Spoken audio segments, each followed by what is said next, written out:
नमस्कार मित्रांनो, माझं नाव मयुरी सुभाष साखरकर। मी आता 7वा वर्ग शिकत आहे। माझ्या शाळेचे नाव PM श्री जिल्हा परिषद उच्च प्राथमिक मराठी केंद्र शाळा लाखीण, तालुका दारव्हा, जिल्हा यवतमाळ। मी महाराष्ट्र राज्यात राहत आहे। माझ्या ग्रुपचे नाव आहे छावा। मी आज तुम्हाला पाणी प्रदूषण याविषयी माहिती सांगणार आहे।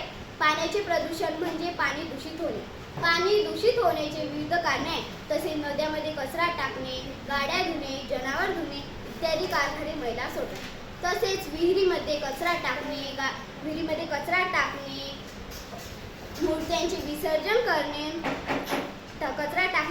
विसर्जन करणे पाणी प्रदूषित होतात। असे दूषित पाणी पिल्यामुळे अतिसार, टायफॉइड असे रोग होतात। त्यामुळे पाणी दूषित होऊ नये म्हणून उपाययोजना करणे आवश्यक आहे। त्यासाठी नद्या, विहिरीमध्ये कचरा टाकू नये, गाड्या, जनावरे धुवू नये, पाण्यामध्ये ब्लिचिंग पावडर टाकावे, असे विविध उपाययोजना करणे आवश्यक आहे। पाण्याचे प्रदूषण होण्यापासून टाळावे। धन्यवाद।